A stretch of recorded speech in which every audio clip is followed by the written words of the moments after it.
جاری رہے گا انشاءاللہ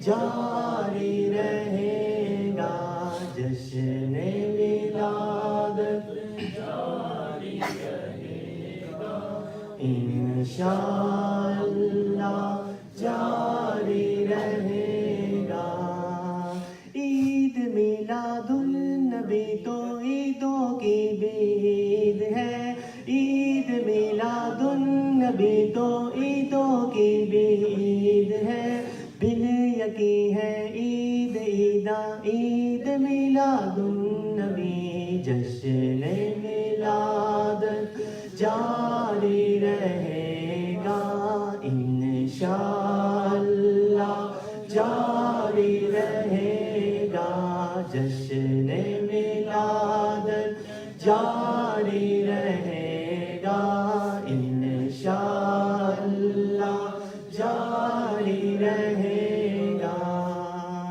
اس طرف جو نور ہے تو اس طرف بھی نور ہے اس طرف جو نور ہے تو اس طرف بھی نور ہے ذرہ ذرہ سب جہاں کا ذرہ ذرہ سب جہاں کا نور سے معمور ہے جشن ولادت جاری رہے گا انشاءاللہ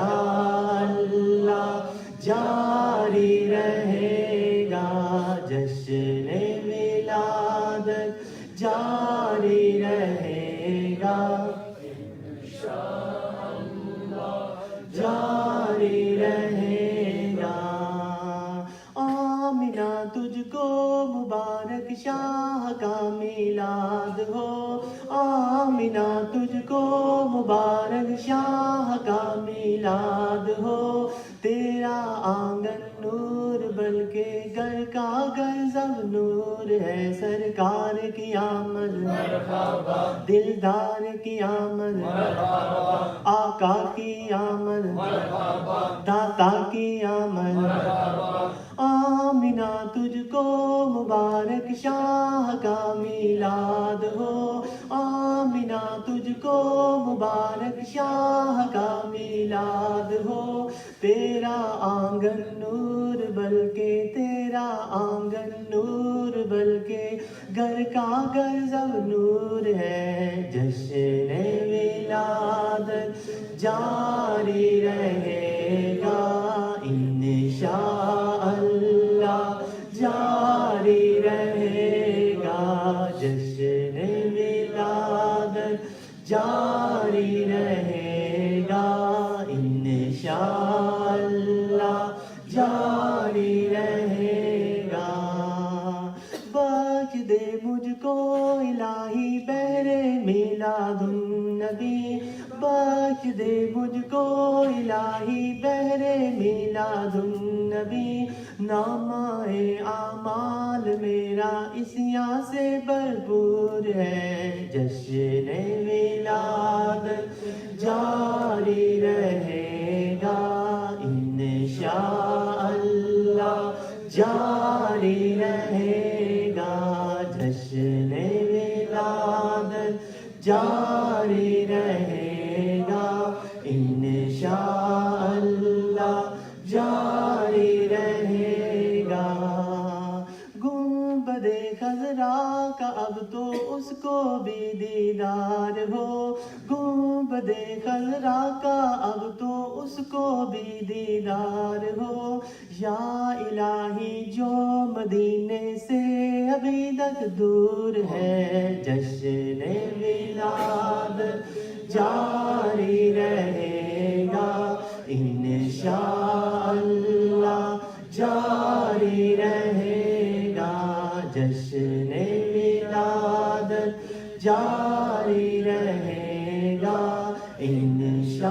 انشاءاللہ جاری رہے گا ہو غلام مصطفیٰ عطار کا دعویٰ ہے یہ ہو غلام مصطفیٰ عطار کا دعویٰ ہے یہ کاش آقا بھی فرمائے، کاش آقا بھی فرمائے، یہ ہمیں منظور ہے جشن ولادت جاری رہے گا انشاء اللہ، جاری رہے گا جشن ولادت جاری رہے گا انشاءاللہ، جاری رہے گا۔ سرکار کی آمد، سردار کی آمد، سالار کی آمد، سردار کی آمد، صلو علی الحبیب میں پیچھے بیٹھے the brothers are towards the back, قریب قریب آ جائیں, especially the brothers are right towards the back, try to come close, fill in any gaps in front of you inshallah. Alhamdulillahi Rabbil Alameen, wassalatu wassalamu ala sayyidil anbiya'i wal mursaleen, amma ba'd, fa'udhu billahi minash shaitanir rajeem, bismillahir rahmanir rahim. الصلاة والسلام عليك يا رسول الله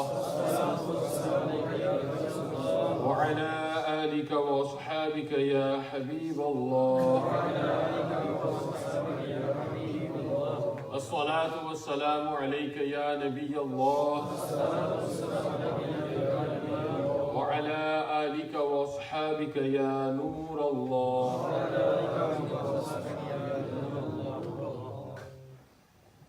Amongst the benefits of reciting Durood Pak upon the noble messenger sallallahu alaihi wasallam, it is mentioned that the Prophet sallallahu alaihi wasallam said, whoever likes it, that Allah Ta'ala is pleased with him when he is presented in the court of Allah, then he should recite salawat upon me in abundance. Sallu ala al-Habib sallallahu ta'ala ala Muhammad sallallahu ta'ala alayhi wa alihi wa sallam. My dear Islamic brothers, Alhamdulillah, the blessed month of Rabi'ul Awwal, Rabi'ul Nur is amongst us. And Alhamdulillah, in this month, the Ashiqani Rasul, we celebrate the birth, the Milad, the Mawlid of the Holy Prophet sallallahu ta'ala alayhi wa sallam. Because on the 12th of this month, the Prophet alayhi salatu wa salam, they blessed this dunya with their presence. And all month, Alhamdulillah, the Muslims celebrate, they rejoice, we decorate our masajid, we decorate our homes, we have gatherings in our homes, we have gatherings in the masajid. And celebrating the Milad, the thing we must understand, the celebrating of the Milad of the Prophet sallallahu alaihi wasallam, this is a sign of our love for the Prophet alaihi salatu wasallam. Yani Huzur sallallahu alaihi wasallam ka Milad manana, ye ek aashiq Rasul hone ka sabut hai.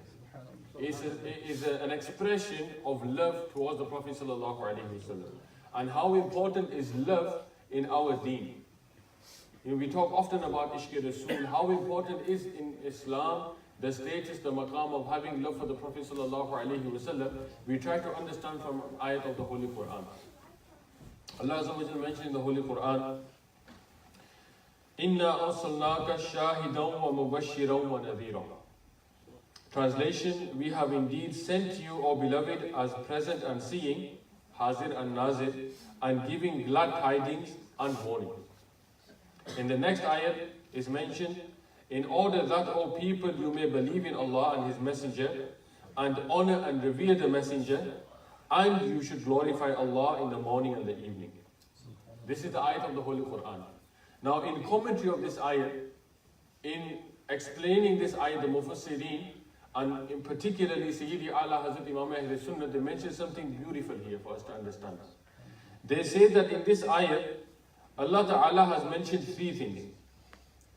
That, O Muslims, firstly embrace a faith upon Allah. And you have Iman in Allah and His Messenger. There are three things mentioned in this ayat. The first is to have Iman in Allah and His Rasul. Number two, to have love, reverence and respect for the Prophet sallallahu alaihi wasallam. And thirdly, to worship Allah. Now look at the order in which these three things are mentioned. First of all, Iman, then love for the Prophet sallallahu alaihi wasallam, and then worship. And see the Allah Hazrat Imam Ahl Sunnah, they say here why Allah Ta'ala has mentioned in this order. He says because The first is Iman, which is the most important. If a person goes on to second and third, if he loves the Prophet ﷺ so much, but he has no Iman, then that's no good for him. And similarly, if a person goes to the third, does worship of Allah Ta'ala, but has no love and respect and honor and reverence for the Prophet ﷺ, then that worship is no good for him. So here, Allah says that in the Quran, Allah Ta'ala is emphasizing for us the importance of loving the Prophet ﷺ. And furthermore, the scholars, they mention here, that if you look through the history of Islam, if you look from the life of the Sahaba to begin with, all the way until the present day, the true Muslims, they have always made it a foundation of belief that you have to love the Prophet ﷺ and express this love as well. Let me give you some examples from the life of the Sahaba. The Prophet ﷺ, his companions, are the example for the Ummah, the shining stars of guidance for the Ummah. And here he mentions some of their habits when it came to honoring the Prophet ﷺ. One example that's given here is mentioned in Sharh Shifa Sharif by Mullah Ali Qari. That, you know, when the companions would go, say for example the Prophet ﷺ, they were in their home, or they were in a place where the companions wanted to draw their attention, then how would they draw the attention of the Prophet ﷺ? Me and you, if we go to somebody's house, how do we knock? Yeah? With our knuckles. Or we ring the doorbell, make sure the person inside hears. It says the companions, they had such, forethought, and they used to think so much about the adab of the Prophet ﷺ. When they would go and knock, they would, with the tips of their fingernails, they would knock on the door. The tips of their fingernails. So as not to disturb the Prophet ﷺ. Such adab and respect they had. In another place, is in the year, in the seerah of the Prophet ﷺ, there was one year when the Treaty of Hudaybiyah was signed. A very significant event in the seerah. In the history of Islam, a treaty was signed between the Muslims and some people of the Quraysh. It says in this year, the Quraysh, they sent a person to go and spy on the Muslims. The Muslims were gathered in one place with the Prophet ﷺ, and the Quraysh, some of them, they were gathered in another place. They sent one of their people as a spy, go and look what the Muslims are doing. Come back and tell us about them. What have you learnt about them? And the person that they sent, his name was Urwa ibn Mas'ud. Later he became Muslim, radiyallahu ta'ala anhu. At this time, he was sent on behalf of the Quraysh to spy on the Muslims. Now when he came back and reported what he saw, listen to the words he used.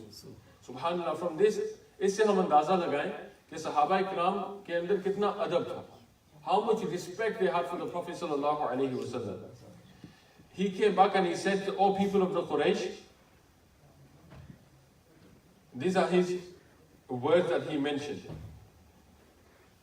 He mentions that when I saw the Prophet sallallahu alaihi wasallam, he says that I saw him performing ablution, making wuzu, and the blessed companions would move forward so quickly, it would seem to me as if they would fight each other to get the water. He says when the Prophet ﷺ, blessed and sacred saliva would come out, they would use this and not only catch it in their hands, but they would rub it on their bodies as well. Whenever the Prophet ﷺ would command them to do, they would immediately obey. When he ﷺ would converse, they would remain silent out of respect, and they would not even look at him in the eyes out of respect for him. When Urwa ibn Mas'ud radiallahu ta'ala anhu went back to the people of Makkah, he said to them that, "O group of Quraysh, I have been to the courts of Caesar, Qaisar, I have been to the courts of Cyrus and Najashi, three of the biggest kings of the time. Very big names. In history, these are big names, kings. They had massive kingdom. He says, I've been to all three of them. But he says, by Lord Almighty, I have never seen any king with such dignity and majesty among his nation as I have seen for Sayyiduna Muhammad sallallahu alayhi wasallam amongst his companions. I haven't seen that anywhere. And this, my dear brothers, was the hal, the state of the Sahaba, the companions, in respect to the Prophet sallallahu alayhi wasallam. It was in their being. It was in their zone. Or, say some people go in a zone. The Sahaba constantly, they were in that zone, and their zone was everything for them. The markaz, the center for them was the Prophet sallallahu alaihi wasallam. Let me give you one more example from the life of the Sahaba. Sayyidina Abbas radiyallahu ta'ala anhu, he was the uncle of the Prophet sallallahu alaihi wasallam. He was what? The uncle. Somebody came to him once and he asked him the question, who's older? Are you older or the Prophet sallallahu alaihi wasallam? Who is older? Simple question. And in numerical terms, Hazrat Abbas radiallahu ta'ala anhu, he was older in age. He was the uncle of the Prophet alayhi salatu wasalam. By age he was older. But in ka adab dekhiye. Look at the way they answer this question. The person asked him, are you older or the Prophet sallallahu alaihi wasallam? Despite being older himself, look at the answer he gave. He replied, indeed, the Prophet sallallahu alaihi wasallam is greater. It's just that I was born before him. Look at the beauty of that answer. He was older, he is older, but he did not want to answer the question, yes, I am older. Because the Sahaba didn't want to give any indication that we are ahead of the Prophet sallallahu alaihi wasallam. He says, indeed, he is the greatest. It's just that I was born a few days before. This is the other, my dear brothers, this is the respect that the companions they had in their hearts, in their mannerisms, in the way they conducted themselves in front of the Prophet sallallahu alaihi wasallam. So when we celebrate the Milad, when we have these gatherings, we do so to increase our love for him as well. We do so in order to bring those blessings in our lives as well. Remember, we as followers, as ummatis of the Prophet sallallahu alaihi wasallam, we can't do justice to that topic. We can't praise him. In fact, by praising him, we bring blessings on our gathering. If we have a mehfil milad in our homes, and all of us should have a mehfil milad in our homes. Har ghar mein mehfil milad honi chahiye. So you don't have to invite a big Naat Khan, you don't have to invite anybody. Sit there with yourself and your children and your family and have mehfil milad. Mehfil milad se aapke ghar mein barakat hogi. Shah Abdul Haq मुहद्दिस देलवी रहमतुल्लाह ताला फरमाते हैं कि जिस घर में महफिल मिलाद होती है उस घर में for the whole year अल्लाह ताला की रहमतें नाज़िल होती हैं. The blessings are in the महफिल मिलाद. But when we do these things, we can't think to ourselves that I am praising the Prophet alayhi salatu wasalam, I am bringing honor onto him. That's not the case. Very famous Arab shair, he says that if I praise the Prophet sallallahu alayhi wasallam using my words, I am not bringing any praise on him. Rather, I bring praise onto my words by mentioning his name. We bring blessings into our gatherings by mentioning the Prophet sallallahu alaihi wasallam. We bring blessings in our home by having the dhikr of the Prophet sallallahu alaihi wasallam inside our homes. There are many blessings of this. तारीफ कर रहा हूँ जो मैं खैरुल अनाम की इज्जत बुलंद होती है मेरे कलाम की. I don't bring any praise. And Sayyidi Ala Hazrat has said कि ए रज़ा खुद साहिब कुरान है मद्दा है हुजूर तुझसे कब मुमकिन है फिर खिदमत मिदहत रसूलुल्लाह. पीर मेहर अली शाह साहब at the same maqam देखो मन से किथे मेहर अली किथे तेरी Sanat. They wrote a beautiful kalam. Subhanallah ma ajmalaka ma ahsanaka ma akmalaka. Amazing kalam. Today, whenever that kalam is read, it brings tears to the eyes of the Ashiqan Rasul. After writing such a masterpiece of a kalam, at the end, what do they say? Kithe mehre Ali, kithe teri san.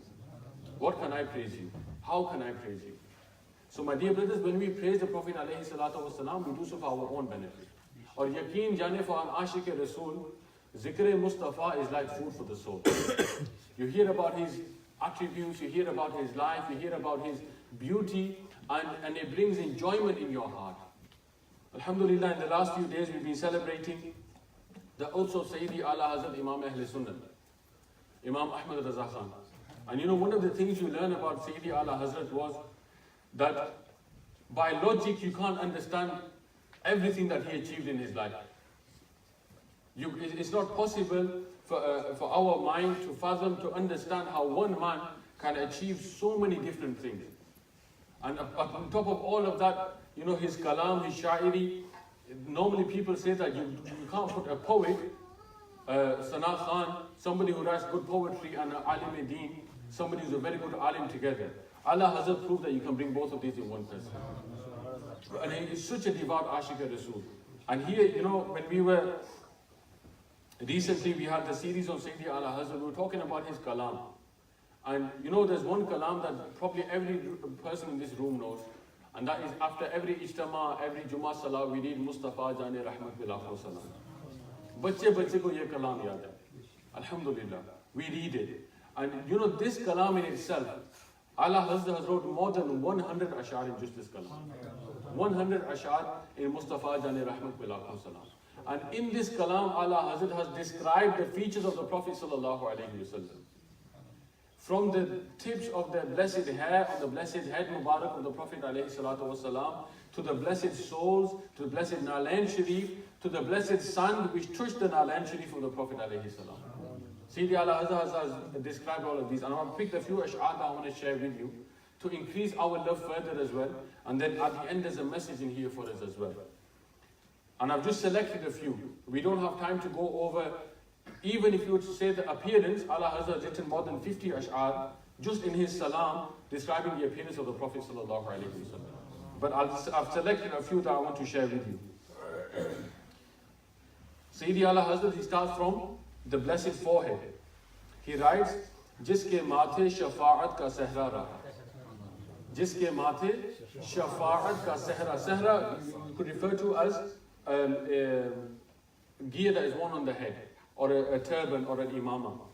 And here Allah Hazrat is referring to shafa'at, meaning intercession, on the day of judgment. Jiske mathe shafa'at ka sehra raha, us jabine sa'adat pe lakho salam. Lakho salam on the forehead of the Prophet Sallallahu Alaihi Wasallam. Jiske sajde ko mehrab Kaaba chuki, un bhamo ki latafat pe lakho salam. Lakho salam upon the eyebrows of the Prophet Sallallahu Alaihi Wasallam. Then he comes down further and he says about the eyes of the Prophet alayhi salatu wassalam, कि जिस तरफ उठ गई दम में दम आ गया, उस निगाहे इनायत पे लाखों सलाम, नीची आंखों की शर्मो हया पर दुरूद, ऊंची बीनी की रिफअत पे लाखों सलाम. The Prophet alayhi salatu wassalam, throughout his life, he had a beautiful habit of keeping his eyes lowered. Allah Hazrat is paying salam to those blessed, that adat of the Prophet sallallahu alayhi wasallam, that thousands and hundreds of thousands salutations upon this adat of the Prophet sallallahu alaihi wasallam. He moves on. So he's spoken about the blessed forehead, the blessed eyes, the blessed nose, and then he talks about the appearance. You know, some people are light-skinned, some people are dark-skinned. The Prophet sallallahu alaihi wasallam had the most beautiful complexion. He had the most beautiful appearance. And when Allah Hazrat had to write something to talk about the appearance of the Prophet Sallallahu Alaihi Wasallam, what did he choose to say? You know, there's some people you say, when so-and-so comes into the room, he brightened up the room. Yeah, there's some people who have that presence. They come in the room and the room brightens up. Here Sayyidi Allah Hazrat goes one step further. He says, Jisse tariq dil jagmagane lage. Here Allah Hazrat could have said, you know, the one who brightened his surroundings. No. Allah Hazrat goes further and he says, that individual from whom not just a darkened place, but darkened hearts were enlightened. Jisse tariq dil jagmagane lage, us chamak wali rangat pe lakhon salam. Allah Hazrat continues, patli patli gule kut saki pattiyan, un labon ki nazakat pe lakhon salam. वो दहन जिसकी हर बात वही खुदा, चश्माए इल्म व हिकमत पे लाखों सलाम. The blessed tongue Mubarak of the Prophet sallallahu alaihi wasallam. And then about the kalam, the speech, he writes, उसकी प्यारी फसाहत पे बेहद दुरूद. You know, in terms of the speech of the Prophet sallallahu alaihi wasallam, there's two words you hear, fasahat and balaghat. Fasahat, and people often mean that this means somebody who's eloquent. Not just eloquent. Somebody can be eloquent and use the most amazing vocabulary, most amazing language, and you think, wow, this guy's very eloquent. But at the same time, there's another talent in speech, which is to say something, but to say it to the point. Where you take 1 minute to say something or 5 minutes to say something, if you can say the same thing with beautiful language in a short space of time, that is another talent as well. Here, Sayyidi Allah Hazrat combines both of those when he says, उसकी प्यारी फसाहत पे बेहद दुरूद, उसकी दिलकश बलागत पे लाखों सलाम, उसकी बातों की लज्जत पे लाखों दुरूद, उसके खुतबे की हैबत पे लाखों सलाम, और जिसकी तस्कीन से रोते हुए हंस पड़े. He's talking about the smile of the Prophet sallallahu alaihi wasallam. Yeah, how many people, how many lucky people saw that smile and all of the worries of the world went away. How many people's fortunes were changed by that smile. जिसकी तस्कीन से रोते हुए हंस पड़े, उस तबस्सुम की आदत पे लाखों सलाम. जिसको बारे दो आलम की परवाह नहीं, ऐसे बाजू की हिम्मत पे लाखों सलाम. अल-गरज उनके हर मुंह पे लाखों दुरूद. After writing all of this, he says, Al-Gharaj, unke har muh meaning hai. He says, unke har muh pe lakhon durood. And I'm sending thousands of salutations upon every hair on the body of the Prophet sallallahu alaihi wasallam. Unki har khu o khaslat pe lakhon salam. Unke har naam o nisbat pe nami durood. Unke har waqt o halat pe lakhon salam. उनके मौला के उन पर करोड़ों दुरूद और उनके असहाब व इतरत पे लाखों सलाम. And this masterpiece Sayyidi Ala Hazrat he wrote. And in this masterpiece he describes every attribute that came in his mind of the Prophet sallallahu alaihi wasallam. And he describes it in the most beautiful language, in the most beautiful manner. And my dear brothers, you know, this description and this describing, you know, if you think to yourself, this is done by one person. Imagine the state of Sayyidi Ala Hazrat, what level of ishq he was in to lift his pen and to write a kalam like this. And not just one kalam, he wrote thousands of kalam. And what this teaches us is one thing, my dear brothers. When the Prophet ﷺ gives somebody that connection, when Allah Ta'ala gives a person this habit and this connection with the Prophet ﷺ, then logic goes out of the question. That person is blessed when he is guided by his ishq for the Prophet sallallahu alaihi wasallam. The Sahaba, why they have this maqam, this amazing status in the ummah. They are the best generation because they were the generation that lived at the time of the Prophet sallallahu alaihi wasallam. Just think about it. They saw the Prophet alaihi salatu wasallam reading namaz. They sat there and heard him sitting on the mimbar and speaking. They breathed the same air that he breathed. That they were those who looked at his blessed face and all of their worries went away. And this, you know, when we celebrate the Milad of the Prophet sallallahu alaihi wasallam, we try to remind ourselves of that beauty, of that amazing individual. And Allah Ta'ala made us, and we are so lucky that Allah Ta'ala created us in the ummah of the Prophet sallallahu alaihi wasallam. And you know, one thing that we must understand as well, my dear brothers, is appearance-wise, in apparent beauty, the Prophet ﷺ was the most beautiful. No doubt about it. There's no shadow of a doubt. He was the most beautiful. But his beauty went further than that. The Prophet ﷺ was not just beautiful on the outside, he was beautiful on the inside as well. The Prophet ﷺ had inner beauty. He had the Zahiri beauty, but he had the beauty of character as well. He not only through his surat, teri sirat, zamane se nirali hai. Teri har ada pyare, dalile be misali. His surat was the most beautiful, but his sirat, his actions were the most beautiful as well. And this, my dear brother, is something for us whenever we attend a gathering like this, something practical for us to take away, is that how much of my day-to-day actions are copying the Prophet sallallahu alaihi wasallam. You know, there are lots of sunnat that we can act upon.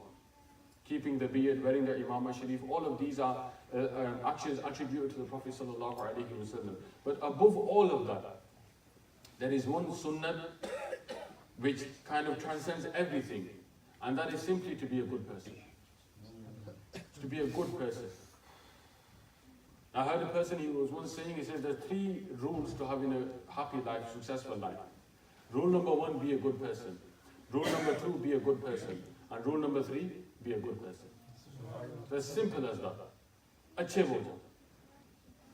Ek acha insaan hum ban jaye. And you know, to be a good person is not what's on the outside, my dear brothers. Bahir se to, you know, hu bazahir bara nek surat. Ab kar bhi de mujhko nek sirat. Being good on the inside, having good, you know, thoughts for people, being there for people, being a person who comes in handy for those people at a time of need. Being approachable. You know, there's one waqia which you, and no doubt you will have heard, that there was a person, he came and he comes to the Prophet sallallahu alaihi wasallam and he says that give me ijazat, give me permission for adultery. Aapne ye waqia suna hoga? Give me permission for adultery. Normally we hear about this waqia under the topic of modesty, haya, to stay away from, you know, immodesty. And we hear about the beautiful wisdom with which the Prophet ﷺ gave this answer to this young man, that what if somebody was to do this with your mother, with your sister, with your wife, etc., etc., and gave him a beautiful answer. And he was away, he didn't commit adultery. But one thing that we overlook here often is how approachable was the Prophet ﷺ, that this young man, he felt able to come and ask that question. What does that say about how approachable the Prophet ﷺ was? That this man felt able to come and ask him that question. And if you think to yourself that if today we are in a position of power, whether that's in a position of leadership in our home, in our local area, in an organization, in a workplace, are we approachable? He, the Prophet ﷺ, Malik Jannat, mercy of the universe. And he was so approachable. How approachable are we? If somebody needs help today, will people, never mind, will we stop and listen to them? Will people even come and hold our hand and talk to us? He says that there was a woman and she was referred, people thought she was a mad woman. One day she came to the Prophet ﷺ and she held him by his arm. And she talked and she complained and complained and complained. For 1 hour she was talking. The companions were getting agitated. But for 1 hour the Prophet ﷺ stood there and listened to everything she said. He was approachable. He used to stand and listen to people. He would resolve difficulties for people. A Bedouin once came. Bedouins were those who lived in the desert. They lived in desert. They didn't live in populated areas. A Bedouin came to Masjid Nabawi Sharif. And you know what he did? He stood in the corner and he urinated. Now just think to yourself for a moment, if somebody came in and here in a masjid that we know and stood in the corner and did that, what would happen? People would be ready to knock him out. Let's be honest. Yeah? People would be ready to go for him. How dare he do this? Doesn't he know he's doing this on purpose? All of these things will come in our mind. A Bedouin, he came and he went in the corner of the masjid and he started to urinate. The Sahaba, they saw him and they were ready to go for him. The Prophet ﷺ said, stop. He stopped him. The Prophet ﷺ said, let him finish what he's doing. Because he didn't know. The Bedouin, he'd never been to that place before. The Bedouins lived in the desert. They didn't have the same adab and etiquette of the people of the city. And the Prophet ﷺ, he saw that. And he said, stop. And think about if the Sahaba had gone and he had been pushed away, that person would have never come again. But according to the riwayat, the Prophet ﷺ stopped them, and this person later became a Muslim. But the point I'm trying to make here is look at the character of the Prophet ﷺ. He had a very open character, very accommodating and very approachable. And we as Muslims today, we need to be approachable, we need to be accommodating, and we need to have big hearts. We need to be there for people. Help people. Look for people to help. Hazrat Umar radiallahu ta'ala would walk the streets of Medina finding people who needed his help. Humne kiski madad ki? There's lots of ways we can help people. Lots of ways. Rather than looking for people to help, we make excuses not to help people. Jo sachi baat. People today, somebody will come to us and ask for money. Sometimes we have the money. We have the money in our bank account, but we will say to the person, mere paas nahi. Or you know, I'm about to buy a house, sorry bro, I need the money for myself. You know, if you got the money, Allah Ta'ala ka shukr kare, कि आज आप उस position में हैं, कि आपके पास दौलत है, लोग आपसे मांग रहे हैं. Because you don't know, Allah na kare, tomorrow you could be in the position where you have to go to ask people. Allah Ta'ala has blessed you today, help people. If Allah has blessed you, help people. But it's not just money. You know, helping people is not dependent on money. In fact, there are other things that are far more important. Help people with your time. Sit with your family, sit with your friends, sit with people who are struggling, who are going through something, and give them 5 minutes of your time. That is a big help to somebody. So let's bring it down to an even more basic level. Even more basic level. You know, in Islam, even smiling is charity. Just give people your smile. Just meet somebody happily. You went to masjid, you go to read your namaz in the masjid anyway. Make it your intention, one person I'm going to meet, I'm going to embrace him, I'm going to smile at him, I'm going to give him salam, I'm just going to ask him, how are you? You know, that person who you meet, he might have all sorts of problems in his life. Everybody's got some sort of difficulties. But you know, for that half a minute, when you embrace him, and you say, Subhanallah, nice to see you, I've seen you after ages, how's things? MashaAllah, nice to hear from you, and all of these kind of things. Just for half a minute, for that half a minute, he's not thinking about his problems. And in our religion, in Dawat-E-Islam, you get reward for this. Huge reward for helping people. The Prophet ﷺ, he says, I went to paradise. I saw a person, and he was roaming paradise. Roaming. Wherever he wanted, he went. You know, if you get the fragrance of paradise, this is a big thing. This person was in paradise and he was roaming. And the Prophet ﷺ, he said, I asked, what's the reason? What's the reason he got paradise? And he was told that all that this man did was there was a tree which was blocking the path for people. It was making it difficult for men and women to walk. He cut that tree down and put it to a side. Allah Ta'ala gave him paradise. And what we learn from this, and many incidents like it, in that in Islam, being a good person, being helpful, being there for people, great reward in Islam for this. Great reward for this. And this is has to be, but this has to be a message from our Milad gathering. That we should improve as people, we should improve our character. When we learn about the life of the Prophet ﷺ, then we should learn these things as well. How he was accommodating, approachable, and he had a very, very big heart. He forgave people. There were people who persecuted the Muslims. They did, things that we can't even imagine. But on the conquest of Makkah, the Prophet ﷺ forgave many, many people. He forgave them. We need to bring that inside ourselves as well. Choti baat leke hum baith jate hain.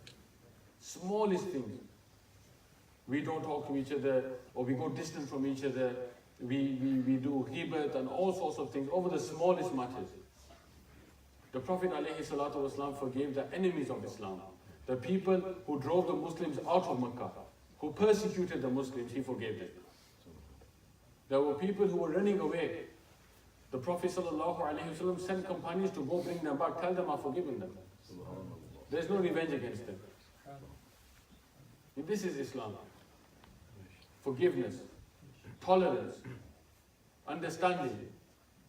And we often want to be good people, and we want to, be a person of good character, and we start outside, and we so-and-so person. Start at home. Acha insaan humne banna hai to start at home. If your parents are alive, be a good person with your parents. If you have children, Allah Ta'ala has blessed you, give some time to your children. Give some quality time to your children. Sit with them. Read them a book. Talk to them about Milad. Take them for a walk. Take them to the park. Whatever. But give quality time to your children. You want to start buying gifts? Start from home. Buy a gift for your parents. There's children here, there's youngsters here. Buy something for your mom and dad. They bought loads of things for you. It's time to return the favor. Buy something for them. If you have brothers and sisters, if you have sisters and you haven't seen your sisters for weeks and weeks or months, go and pay your sisters a visit. Maybe they're waiting for you to knock on that door. They might not tell you to your face, but they're waiting for their brother who used to come every single day. They're waiting for their brother to come and knock on their door. Go and see your sisters.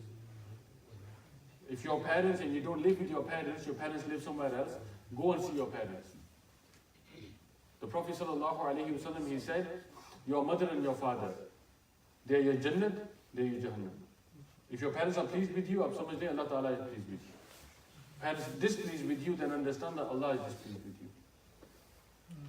Go see them. If you don't live with your parents, make it a habit to visit your parents. Do ziyarat of the face every single day. We see our phones, we see our work colleagues, we see our friends every single day. The people sometimes we don't even like. You work in an office, house office, you don't even like those people, but you see their face every single morning. But what about the parents who brought you in this world? What about the parents who sacrificed everything that they had to bring you up in this world? To nurture you, to care for you, to make you old, to make you where you are today. Those parents, they deserve to see you and you deserve to see them.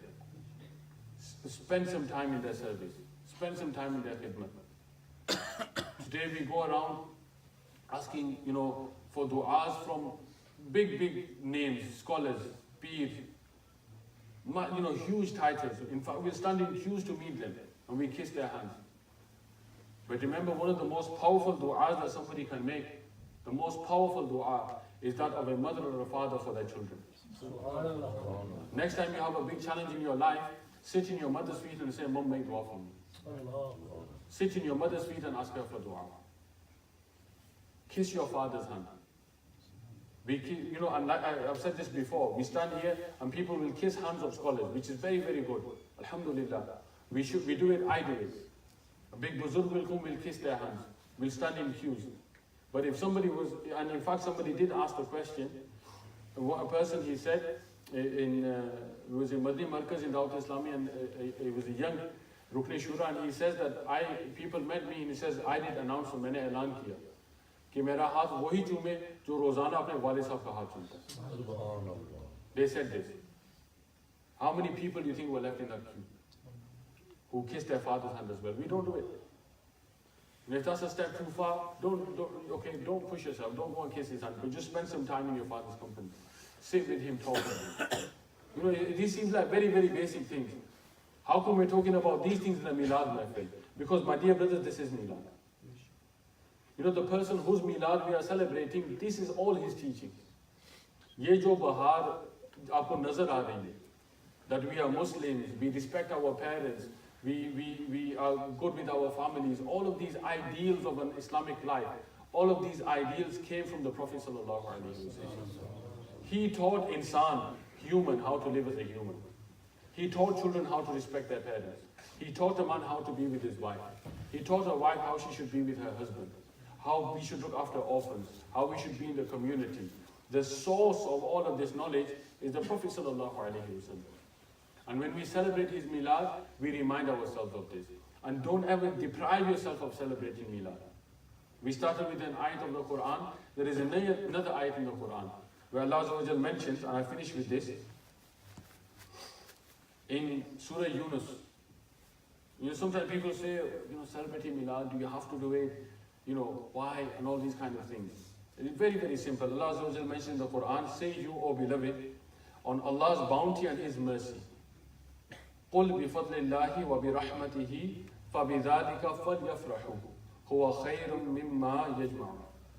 That say you, O beloved, on Allah's bounty and His mercy, and only upon it they should rejoice. That is better than all the accumulated wealth. And here the Mufassirin, they say, rejoice means celebrate. Celebrate on what? On Allah Ta'ala's bounty and His mercy. And the majority consensus of the Mufassirin is, bounty and mercy here refers to Prophet Sallallahu Alaihi Wasallam. End of debate. Or humne debate bhi nahi karna. You don't need to debate with people, kya Milad, humne manana hai, nahi manana, jo marzi hai. Don't debate with people. If somebody doesn't want to do it, that's their choice. हमने तो इंशाल्लाह मिलाद बनाना इंशाल्लाह, and we're going to celebrate and spend the time celebrating. Don't argue, don't dispute, don't debate with people. It's up to them if they don't want to do it. Alhamdulillah, we're going to celebrate, and we feel justified in the celebration because this is something that's been happening for centuries. Imam Jalaluddin Suyuti rahmatullahi ta'ala alayhi, he was a mountain of knowledge. 100,000 ahadith they knew of by heart. They wrote a whole book on the permissibility of the Mawlid. So there's no doubt. Alhamdulillah, we celebrate the Milad. But don't engage in conflict and debate. Just instead of that, use that time reciting Durood Sharif from the Prophet alayhi salam. और दुरूद पाक की कसरत करें, नमाजों में इस्तकामत Allah Naseeb Farmai, that we read our namaz punctually, that we read Durood Sharif abundantly, increase our Durood Sharif recitation, and enjoy the blessed month, and we learn from his life as well. May Allah Ta'ala give us all tawfiq. Ameen. Bijahin Nabil Ameen Sallallahu Alaihi Wasallam. Just before I finish, my dear brothers, just one announcement from me. And that is that, alhamdulillah, all of this that you see, all of the blessings of the Madani Qafile, everything that you see around you, these are blessings of Dawat-E-Islami. And alhamdulillah, Dawat-E-Islami is working all around the world in many, many different departments. And you know, the work of Dawat-E-Islami sometimes, a brother was saying to me, he said, if you look at all of the departments of Dawat-E-Islami on paper, and if somebody did not know what Dawat-E-Islami was, he would say that this is a government running a country. Itna kaam hai Dawat-E-Islami in so many different fields, and serving so many different ways, serving the ummah of the Prophet sallallahu alaihi wasallam. Now there's coming an opportunity for me and you to be part of that mission as well, to be part of that campaign. Inshallah, in the first weekend of December, Dawat-E-Islami is holding a telethon. And this telethon is to collect funds for two departments of Dawat-E-Islami, Madrasatul Madina and Jamiatul Madina. You could say that these two departments of Dawat-E-Islami are the heartbeat of this movement. Madrasa and Jamia. And yaqeen jane, if you want to preserve deen for the future generation, for the future coming, my children, your children, if you want to preserve deen for them, the two most basic things that we have to do is invest in our madaris, to teach the Quran, and in our jami'at, to make scholars for the future. Alhamdulillah, Dawat-E-Islami is doing both of those. All over the world and in the UK as well. Just to give you an indication, किस scale पे दावत-ए-इस्लामी का काम हो रहा है, किस level पे दावत-ए-इस्लामी का काम हो रहा है. Dawat-E-Islami सालाना, every single year, Dawat-E-Islami is graduating 3,000 हुफाज. देखिए हमारे इलाके में एक हाफिज़ कुरान हो जाए तो ये is a big thing. और वो तंजीम which every, not just 1 year, कर दिया and saved them open, every single year, 3,000 huffaz are graduating from Dawat-E-Islami madaris.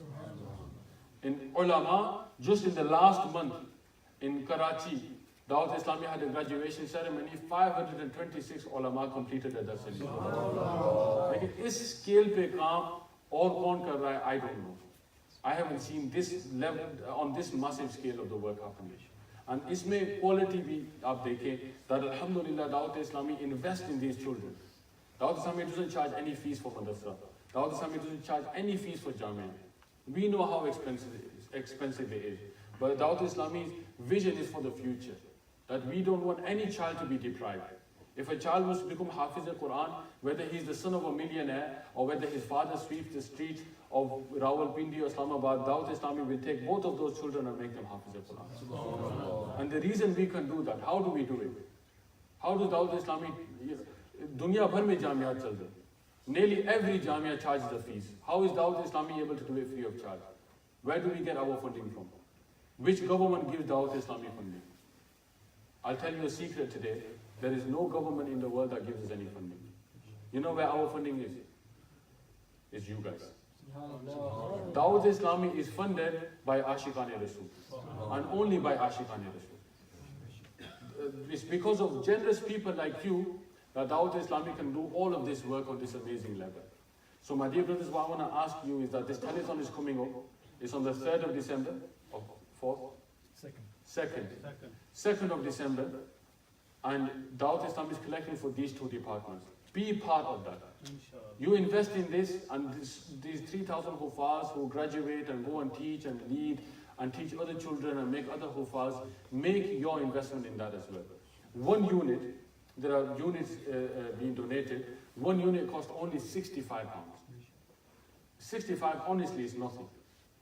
These days you can't even get a pair of trainers for £65. 60 is not, yakin jane, if one person, even a student working a part-time job can give £65 unit. Alhamdulillah, we've got people here who, not just students, we've got people who work, businessmen, mashallah, some, Allah Ta'ala has blessed this community. Make yourself part of this telethon. Come as come, minimum 1 unit की तो नियत करते हैं। सब इस time पे नियत करते हैं। और telethon से पहले ही आप अपना यूनिट जमा कर दें. इमरान भाई is here, हाजी यासीन, कमर भाई, जो भी हमारे जिम्मेदारान हैं, you can give your, if you have it with you today, आप आज ही दे दें for the telethon. Inshallah अपना नाम दे दें, put your name down. Whoever inshallah gives a telethon, all of the names will be presented to Amir Ahl Sunnat for the dua on the day as well. लेकिन आप खुद भी दें, आप दूसरों को भी दावत दें. Get your family members involved. Get one for yourself, get one from the mother of the children. If your parents, try to get one from your parents. On behalf of your parents, if they are deceased, for their isale thawab. The best investment, the best sadaqah jariyah is where you're teaching people the deen. And this is one of those opportunities. Allah Ta'ala hum sabko tawfiq ata farmaye. May Allah forgive me for any mistakes and grant us the ability to act upon what has been said. Ameen. Bijahi Nabil Ameen. Sallallahu alaihi wasallam.